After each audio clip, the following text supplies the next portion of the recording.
Well, good morning, everyone, and thanks for that introduction, Lewis. It's lovely to be here with you all and spend an hour or so with you. Huge apologies you can't see me. Technology gods haven't been kind this morning, so you're just going to have my voice instead. So I'm going to keep it fairly succinct, hopefully, just to keep you with me. So really, I wanted to talk about our ASCP best practice access group and some of the work we've been doing. We're about to launch a white paper on what should be a very simple subject and concept, getting over the door, but as we all know, it's fraught with issues.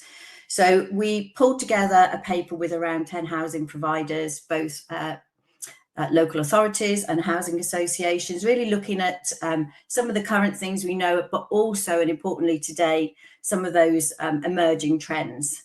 So we had 7 lines of inquiries to really examine what is actually quite a complex area that we're operating in. And there's around 6 key factors. So human factors, political, economic, technical, legal, and logistical, as well as multiple stakeholders, including all of yourselves, the judiciary, the government, and of course, the number one stakeholder being the residents themselves. Now, layer on top of that, about 7 to 8 areas of the law and acts that we need to consider, you start to get that picture of why on earth we have to spend so much time and so much money trying to get over what should be a very simple problem to deal with. Particularly looking at things like Landlord and Tenant Act, the regulations, contract law of trespass, law of harassment, and they go on. So you can see why your legal colleagues get quite excited when we want to try something different. And of course, non-compliance, particularly in gas with Regulation 36, is a criminal offence, prosecutable.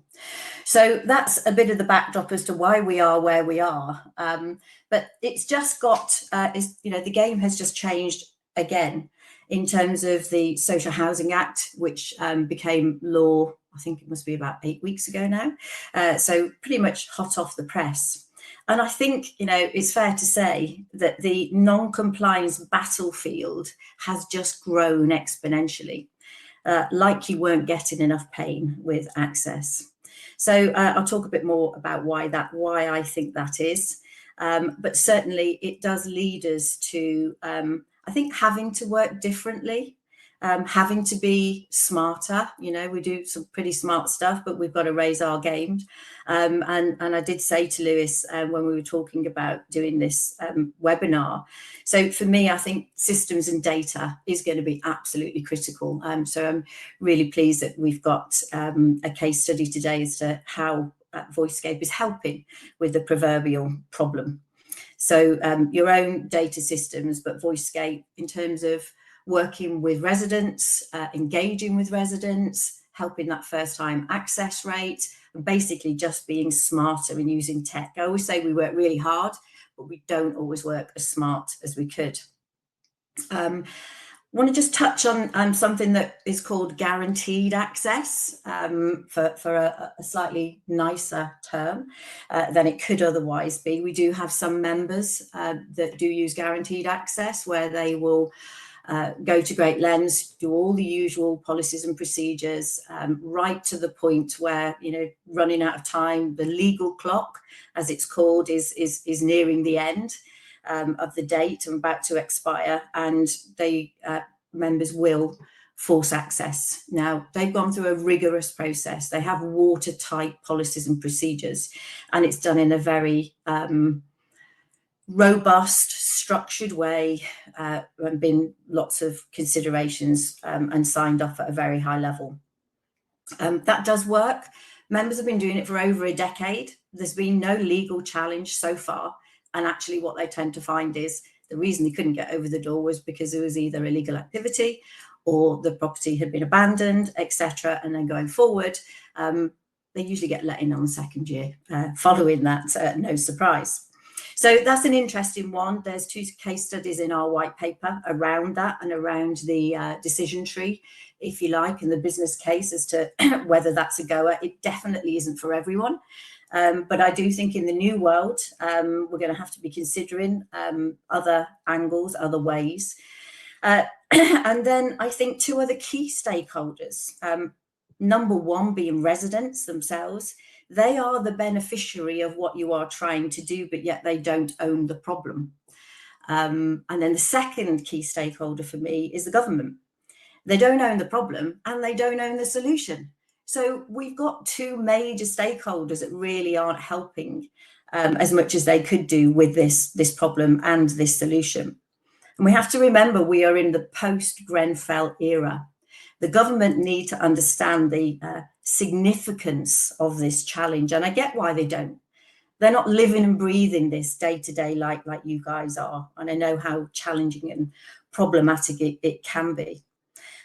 So I think, you know, my message would be we need to be bolder, braver, and dare I say it, controversial even in challenging what we need from those other 2 key stakeholders.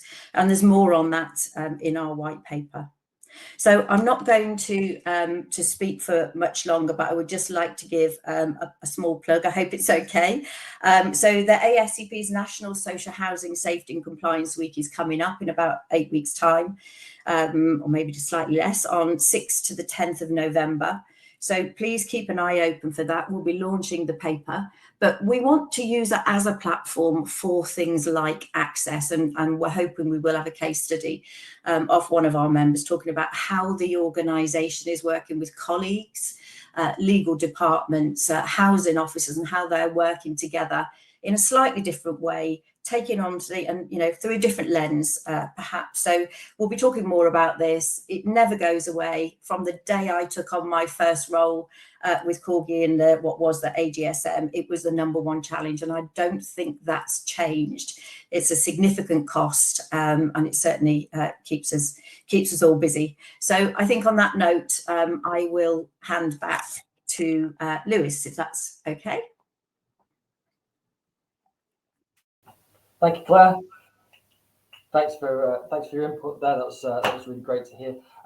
Quick question from me there. I don't know if you quite mentioned it. I know you touched on the white paper, but is there a date, and is there a way that you'd recommend people just sort of keep an eye out for that? Is there a particular channel that's going to be shared through? Yeah, absolutely. So we're hoping to launch it for the Safety Week during the 6th and 10th of November. There are some legal questions we have at an extremely high level that we want finite yes or no, can we do this? Because there's so much rhetoric, there's so many different lenses and different risk appetites, if you like, and we want to draw a conclusion. I want to draw a line under this once and for all and go, there it is, guys, make your own decisions, but it's in black and white.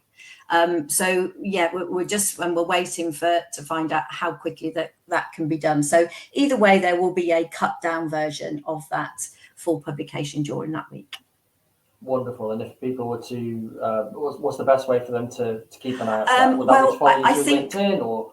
Yeah, LinkedIn. We've got a dedicated website. There'll be lots of messages going out and lots of comms around it. So keep your eyes open. You can always look at, there is a dedicated website, National Social Housing Safety and Compliance Week website, or the ASCP website, and that will take you to there. But hopefully, if we're doing our jobs, you'll hear all the noise about it running up to it. Wonderful. Thank you for that, Claire. Everyone, the second poll has just gone live. Thank you for the fantastic response on our first poll. Really interesting to see that there's certainly a trend. It looks like most people's first-time access rate is sitting around about that 70 to 80%, which is good to see. A few kind of struggling below 70%, and we have seen through work with the sector that access is just becoming a more and more challenging thing to achieve. I think certainly with the cost of living crisis that tenants are being particularly hard hit by, we're seeing that there's a pushback to say, actually, do you know what? If you want to come in and do my gas service, look, I don't have any gas on the meter, and that's causing problems. So it's not just an access issue now; it's a financial issue that's impacting on customers. So we are seeing that, and it would be really great to get thoughts or questions around, or even just a bit of chat going around what organisations are doing to combat some of those cost of living challenges that are now sort of falling over into becoming an access challenge as well. Okay, so I'd like to take 10-15 minutes to just talk through Voicescape's compliance service and show you a little bit about what it is that we're doing in this space and how we're supporting our customers with improving contact with customers, contact with tenants, and as a result, getting some great outcomes from that. So, Voicescape Compliance. So, for those that have joined the webinar and might be new to Voicescape, let me tell you very briefly a little bit about who we are. At our core, we help social landlords to connect with their communities. So we do this through a combination of technology, data, and behavioural science. This combination allows us to support landlords by automating contact, which in turn creates engagement and brings them closer to their customers. For landlords in the appointment booking process, this starts with a need to engage. So like an annual gas service or an electrical appointment or any appointment booking that you would want to carry out, you've got that initial need to engage. We take that need to engage and we make contact with the customer or the tenant. And through making that contact, we have the opportunity to connect with the tenant. Now you might say, well, okay, what's the difference between contacting a customer and connecting with a customer? So if we look at the example of a letter arriving through your door, that's not a connection, that's an instruction. Connecting with customers is a two-way exchange. It gives them a message and the opportunity to then be heard. This connection builds trust in the relationship and puts you on the best track to deliver a great customer experience. And then guess what? Next time you need to connect with that customer, they'll remember how you respected them, how you respected their time, and what was important to them.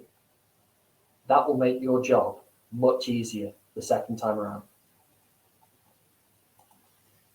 So, what does that virtuous cycle of customer engagement look like when it comes to building safety checks like LGSR and EICR? Well, if you can connect with your customers, you can give them choice about when their appointment is. You can allow them to have a meaningful say in when they can fit their gas service into their busy lives. Claire's talked about the number one stakeholder in gas servicing being the tenant. Well, let's put that number one stakeholder at the middle of the service that you're offering to them. You'll improve the customer satisfaction as a result of that. Your customers will appreciate the respect that you show to them. And conversely, they won't thank you if you don't respect their time while they feel like they're paying for the service. Funnily enough, when you respect their time, they then reward you with what you want from this exchange, which is being there when they say they will be. So this is improving the number of first-time accesses, reducing the number of visits that you need to make, and ultimately then reducing your costs. And if you can reduce your costs and you can reduce the strain on the resources through better access rates, you can create capacity in your teams, which can then protect against changes that might happen in staff levels or legislation in the future. And it allows you to have that flexibility in your resource allocation. Now, seems like it would work wonderfully in a vacuum. There are challenges in the sector that we need to overcome. So, how do you create meaningful engagement with all of the tenants with gas at their property every year, which we see is about 80% of any landlord's total stock? And we're talking about landlords here that might have 10, 20, 30, 40, 50, 60,000 properties that they maintain every year. So how do you do that at that volume? You've also got to engage with, if you're working to a 5-year electrical cycle, you've got to engage with 20% of all of your tenants every single year just to do very, very time-consuming electrical check appointments. And what we've seen happen is that organizations have compromised their approach to customer engagement to meet the regulatory requirements and inform customers of their appointments. So this generally falls into one of two camps, each with their own pros and cons, what we refer to as the prescriptive approach and the consultative approach. So I'm going to take a quick look at both of these approaches and their pros and cons. So the prescriptive approach is the one most commonly adopted, and it's generally used for gas service appointments, where there's a huge volume of appointments which need to be scheduled and carried out on a weekly basis. It makes it highly impractical to manually call and engage with all of your customers week to week to talk with them about when their appointment's due or when they'd want their appointment to take place. And it involves sending huge volumes of letters out to customers to tell them when their appointment is, and then putting all of the onus and responsibility on the customer to contact you back if that appointment isn't suitable to them and reschedule something. One of the pros is, of course, that appointments are then booked against engineer availability, enabling the optimum appointment routes for where the engineers are due to be that day. The big challenge around this is that once those letters leave your offices or leave your print partners, you have no visibility of what the customer's perception of that letter is. So that creates a challenge. Did they receive it? Did they read it? If they read it, did they remember it or really engage it with it? Did they take the appointment date and time and put it in their diary? Did they put it on the notice board? They did all of that. Let's assume that the best thing happened, but the appointment wasn't suitable for them. Did they take the responsibility and make contact with you? Or did they just think, look, I'm busy, I've got kids running around the house, I've just come back from work, I've done the school run, whatever it is that's making them busy on their day-to-day life? Did they prioritize calling you back and saying, hey, look, you sent me this letter, I'm not going to be around that day, I need another appointment? We don't know that. We lose that in the process. And as a result, the customer is then done to in the process rather than being an involved party in it. So we can then take a big swing over to the other side of this and look at it from another angle and say, okay, well, actually, if we want the customer to be right in the center, how do we achieve that? Well, that's what we've referred to as the consultative approach. This is generally adopted in electrical service appointments, EICRs, where the cost of no access is just too high to risk the customer not being available. We really, really need them to be in, because otherwise we might waste half of an engineer's day sending them to an appointment when the tenant's not in their property. So we see landlords in these situations take additional measures to contact tenants in these EICR appointments by getting teams of people around to pick up the phone and make phone calls to customers, ask them when they're going to be available, and negotiate with them an appointment that works for both parties. So, our engineers are available on this day, this day, this day. Which of those works for you? Now, ultimately, that's a great experience for the key stakeholder, the customer, at the end of the phone. They've got full say in when their appointment's going to take place. As a result, they're more likely to be in because they've been able to say, oh, actually, you wanted to book my appointment on next Thursday. Next Thursday, I'm in the office, which is, a couple of miles down the road. I can't get the day off. I've got a webinar to commit to and to host. So I can't be home for that electrical service appointment. But I could do Wednesday or I could do Friday. Okay, great. Well, I'm going to be in for those. The challenge is that process takes a huge amount of effort. Whole teams of people engaged with what is quite an inefficient process of manually calling customers, with lines ringing out, voicemails being left, text messages being sent, and sometimes emails being sent. And that comes at a considerable cost. It also impacts the route planning. You've got these lovely systems that plan these perfect routes for you.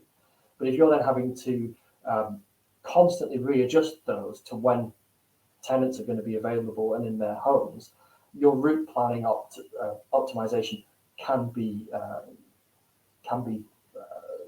degraded a little bit as you try and facilitate and accommodate all of those customer availabilities. So at Voicescape, we looked at how can we do something a little bit different and get the best of both worlds. how can we leverage our services to create customer engagement and limit the impact that that has on planners and engineers while improving the access?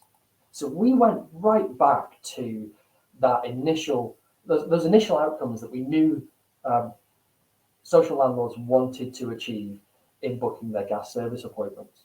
So that was to have better choice, better customer satisfaction, better access rates, improve costs, and that future proofing as well. There's one other thing that I haven't got in this slide, and that's a consistent approach. Actually being able to offer all of your customers a consistent level approach, regardless of where they are in the country.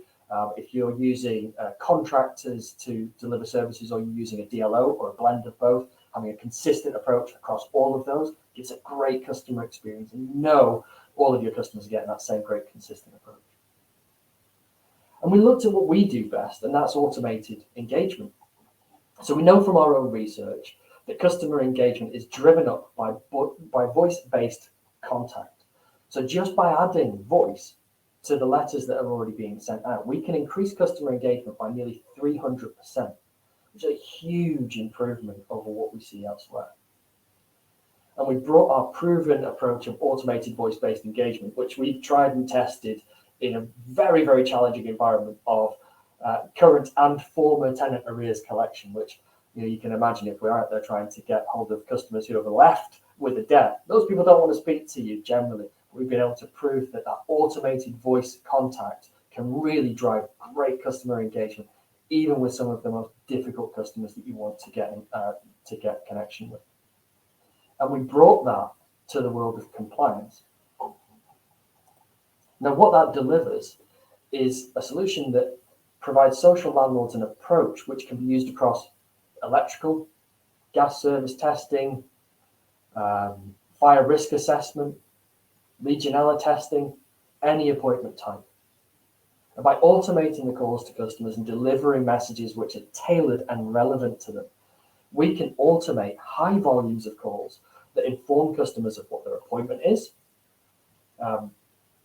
Landlords can use their optimized routes by default, and then allow the customer to influence their appointments in exceptional cases. So we're going out and saying, look, we've booked this appointment for you. Does that work? Or we can reschedule it. We can also see how customers are interacting with these automated calls. So unlike a letter that goes out, when a customer interacts with a phone call, we get feedback. We know what their response is. We know when they've heard the message. We know how long they've engaged with that message. We know if they've responded to it and chosen to transfer through. And we can keep a track of that history in an audit trail to know exactly how that message is reaching customers. We bring all of this together to improve access and customer experience and minimize the impact on the planning staff, ultimately reducing the cost to serve and gearing services up for the future demand and changes in legislation. I'll briefly take you through the customer experience. I've not used audio on Livestorm before, so hopefully it will come through. So a phone call goes out to the tenant, and this is a tailored message that's delivered to that tenant. It's tailored to their situation. And that phone call will go out to say, hi, this is your landlord, ABC Housing. We're calling as your property is due for whatever the appointment type is. So insert electrical service, gas service, fire risk assessment. And that appointment's on this date at this time. So we're tailoring that message around the specific customer. To confirm your appointment, please press 1 now. If you're not able to make this appointment, please press 9 to transfer through to a member of our team to reschedule. This call's free of charge.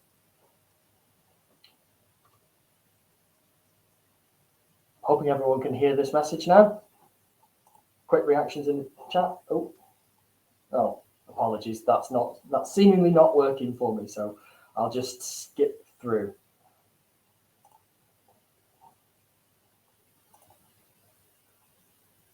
So apologies about that. If you want to hear that message, please do get in contact. We can play that for you. It's a perfectly naturally recorded voice with some tailored elements that you can then put your own message in that's tailored around the customer. In the event that we can't reach the customer, we will leave a voicemail that's relevant to them. We can detect that it's a voicemail and we tailor that message around it. So it's, hi, this is your landlord, we're calling as you're due this. Please give us a call back to confirm or reschedule your appointment if you need to. What's really cool is if a customer does pick up that message and calls back, if we recognize that phone number,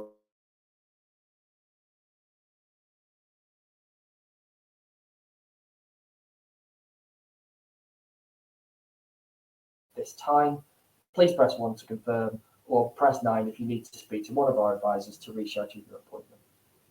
We also follow up with text messages so that we're giving that consistent approach, multiple bites of the cherry, keeping the customer at the center of what we're doing. And it's as simple as that. The service works because customers feel involved, they feel part of the process, and they feel respected. I'm going to briefly touch on the user experience before we move on. So the user experience, talking about as a provider of the service, we provide you with a suite of web portals with systems that allow you to monitor performance and the data quality. So you can see if calls are going a bit wayward, if you've got wrong numbers, and we can help you to filter through those. We provide you call controls to manage your workload and audit trails that I mentioned earlier that will allow you to see how specific individual customers are interacting with the calls that they receive. So you can see how many attempts we've made, what the interactions were, did they press any buttons, so on and so forth. And ultimately, that produces a series of very positive outcomes. So using optimized routes by default, using automation to replace manual intervention, create tenant engagement, communicating key messages, visibility of tenant engagement, timely appointment reminders. So actually reminding the customer a day before their appointment's due, we can keep that message going. Mitigating risk of expensive no access appointments, improving the customer experience, as well as improving staff morale. Fewer aborted calls means that engineers attend more visits first time. It can be rolled out across multiple areas and can provide an effective audit trail. But the most important thing is here, this is professional engagement. And that professional engagement equals happy tenants, a happy team, and saves money. And the evidence of that has been fantastic. We've had some really great feedback. Places for People reduced their no access from 25% down to 17% in just 7 weeks. Rooftop no access reduced immediately from 28% down to 15%. Plus, we're hearing reports of improved customer satisfaction as a direct result of this process. Operational efficiency. South Tyneside Homes empowered one planning officer to do the work of 4 and actually increased the number of appointments they booked. And Places for People eliminated overtime in their electrical servicing. So I'll now hand over to Tara Mitchell. So as I mentioned, yes, Tara's award-winning team have won two major sector awards for customer engagement from both the ASCP and the NHMF, which we were lucky to partner with Platform on. And I promise I wouldn't tread on Tara's toes so that she could share all of her great success with you directly. You don't need to hear it from me. So Tara, the floor is yours. Thanks, Lewis. Good morning, everyone. So before I get started, just introduce myself properly, just so you understand what my role is and my team within property care at Platform Housing. So I'm Resource Scheduling Manager. My role and my team are responsible for planning and scheduling the appointments for the maintenance, repairs and servicing, and ensuring that the customers are informed of their appointments and we're getting into them first time, hopefully. I'll just share my screen quickly.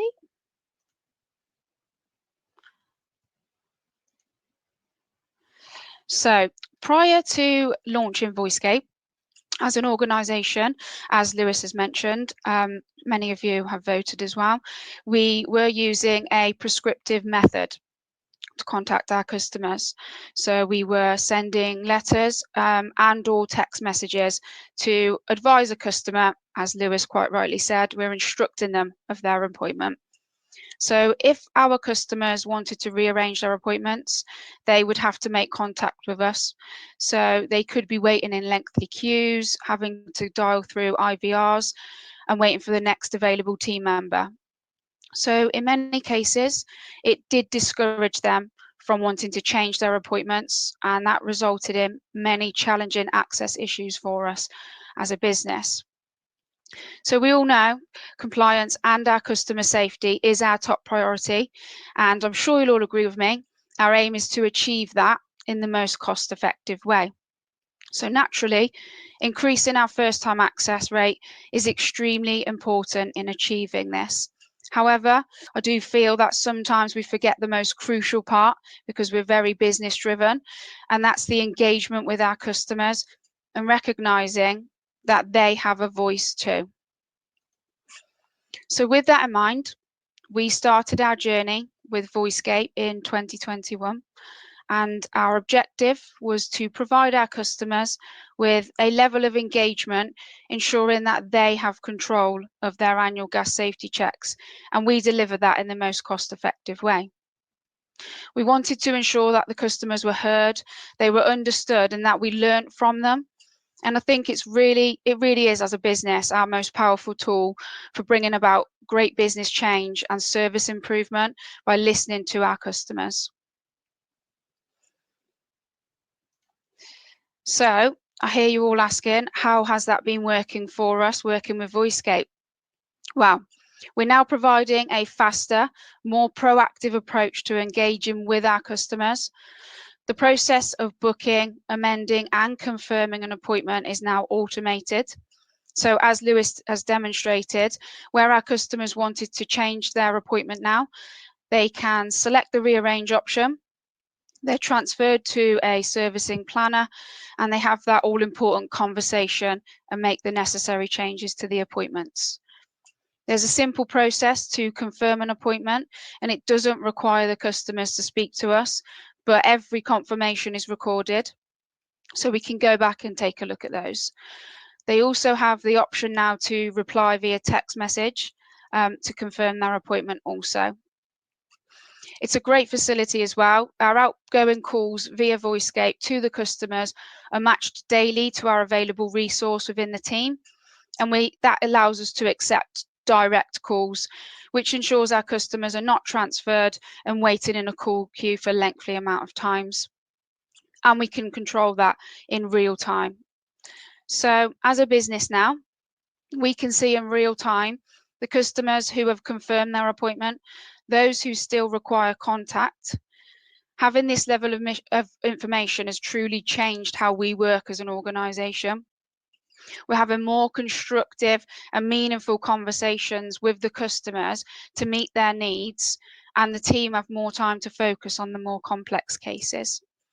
So this level of engagement has resulted in our customer satisfaction, which is now 96.4%. Our access rates on our gas servicing have improved by 18%, and 95% of our customers are responding via the automated service. And I would also like to add, we were crowned, as Lewis said, the Best Resident Engagement Strategy Award at the ASCP 2023 Awards. And not only that, as part of Voicescape itself, when we rolled this out, within the first 5 months, it paid for itself. So we've been on to a win after 5 months. So with Voicescape providing a better service for our customers and reducing the cost and efficiencies of the no access, naturally, our next step was to launch this with our electrical safety compliance. As we know, it's even more difficult to access the customers' homes to carry out the electrical safety checks. So in May this year, 2023, we extended the service to our electrical compliance, and within the first 4 months, our no access rate has decreased by 11%. And we're seeing engagement from our customers via that automated service, with 94% of them responding to us. So we've spoken to a number of our customers, and the feedback's been very positive. The customers have told us it feels good to be heard. I can make appointments to suit me and my family. I have more control of my appointments, and it's such a simple process. We've also had feedback from our planning team, who are able to work more proactively, and they've told us it's created a much more positive workplace. Customers find it simple to use and are quite impressed that there's no long wait time to get through. It's helped increase our access rates since using it, and it's nice to see the evidence of this. It helps those needing more support confirm or change their appointments, and there's no need to find contact numbers or wait in massive queues. So our average time to wait for a normal incoming call is around 4 minutes into the planning team, and our average time on our Voicescape calls is 1 minute 30. So you can see the calls coming in from Voicescape direct to that planning team in association with the automated scheduling, and using the prescriptive and consultative approach has resulted in better rates for us. Our average first time access rate is now 81% at the moment. And with Voicescape providing this service and for our customers and reducing the costs and inefficiencies, we have been able to successfully roll this out in other areas. We are also using this on our damp and mold cases as well to confirm those appointments with the customers, and we're looking at extending that into other areas of the business. So finally from me, just want to say that this refreshed approach that we've taken is really helping us as a business and an organisation to meet the needs and aspirations of our diverse customers. And we're working together with them to develop an organisation that's fit for the future. So, Tara, first question was for you. Your ASCP award win, as much as I really wanted to be able to take all the credit for it and say, oh yeah, it was all about Voicescape. I've seen the submission and it wasn't just all about Voicescape. But it'd be really interesting to hear from you actually what some of the other customer engagement activities were that you were carrying out that the ASCP decided to award you on. Yeah, so as part of that award, Voicescape was part of that. But what else we've been doing with our customers is using an approach where we are live video calling our customers. And what that does is we trialed it. So we were carrying out video calls for gas repairs with our customers. And 39% of the calls were resulting in a remote repair, and 26 reduced the need for an initial inspection. So as you can see, it was great, and the customers actually were really enthusiastic about it as well. So when we made the submission at that time, we'd made 1,192 video calls with our customers, and that we are still using at the moment. Fantastic. So a less invasive way of helping customers to solve their own problems. Yeah, and great as we're going into the winter period, because we all know what happens with gas repairs during that season. Indeed, yeah, indeed. Brilliant. And you also mentioned, as you were talking, you were having more constructive conversations when they were sort of coming through the Voicescape system. What types of conversations were those, and how did they differ to conversations you had in the past? So previously, we weren't speaking to the customers as much as we were where we are now, but we're able to actually speak to them and advise them when their due date is, and actually make those appointments to suit them, but within that timescale that we need as a business. We weren't having those conversations before. It was very much, that's your appointment, you'll be in or you won't be in, and then we'll issue you with another appointment. We weren't following up, having those conversations that we needed to have with those customers. It's made it easier for us to understand different needs of customers. There might be some who actually prefer us to send a letter every time and they don't want to call, or just to call them, and we can make sure that we tailor that to their needs. with the servicing, we have to send the letters legally as a requirement. So we do that with every single access anyway. But those meaningful conversations mean actually, because we're getting into those services, we're not carding as many. The customers aren't as annoyed with us because they got a letter, or sometimes we know how it can be with Royal Mail. They didn't get a letter, so they knew nothing about it. So it's for customers as well. Obviously, they get the calls, but they also get the reminder text message as well, which has been really beneficial. And they actually said it's much more beneficial. You've touched on Rooftop as well. Their level of engagement with the customers is really positive. I'm constantly seeing good feedback from them as well. And the customers are calling in to let Rooftop know that this service is just great. Brilliant. Really good to hear. Thanks for that, Tara. Claire, I had a couple of questions for yourself as well before we wrap everything up. And it's probably a big one, actually. You mentioned earlier on, you said to challenge the two key stakeholders, that being the customer and the government being the other one.